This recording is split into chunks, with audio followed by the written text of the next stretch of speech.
পাহাড়ে জনপ্রিয় হয়ে উঠছে কমলা চাষ। সাজেক ও খাসিয়া জাতের কমলার পাশাপাশি আবাদ হচ্ছে চায়না আর দার্জিলিং জাতের কমলা। মানে ভালো, দামে কম আর সেই সাথে চাহিদা বেশি থাকায় লাভবান হচ্ছেন চাষি ও ব্যবসায়ীরা। জেলা কৃষি বিভাগ বলছে, কমলা উৎপাদনের সম্ভাবনা কাজে লাগিয়ে কৃষিতে অর্থনৈতিক দ্বার উন্মোচিত হচ্ছে পাহাড়ে। ফাতেমা জান্নাত মুমুর তথ্যচিত্রে ডেস্ক রিপোর্ট।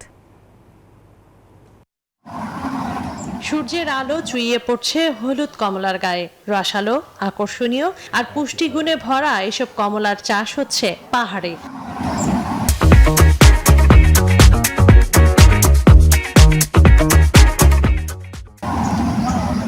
রাঙামাটির নানিয়ারচর, সাজেক ও বাঘাইছড়ি উপজেলায় কমলার বাগান করে ভালো আয় করছেন চাষিরা।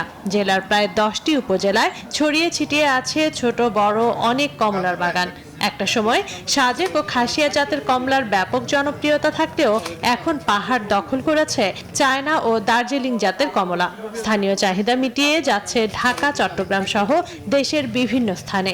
কমলা বাগান করার জন্য এখন বিক্রি করে মানুষে যথেষ্ট পরিমাণে টাকা উপার্জন করতেছে।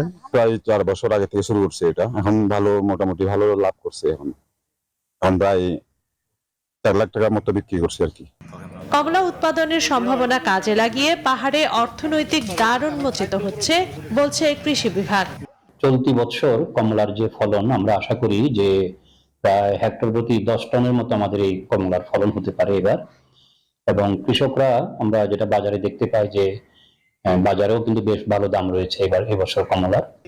রাঙামাটিতে চলতি বছর কমলার আবাদ হয়েছে প্রায় 805 হেক্টর জমিতে, যার উৎপাদন লক্ষ্যমাত্রা ছিল 8500 মেট্রিক টন। তার মধ্যে শুধু নানিয়ারচর উপজেলায় কমলার আবাদ হয়েছে প্রায় 125 হেক্টর জমিতে, যা অন্যান্য উপজেলার দ্বিগুণ।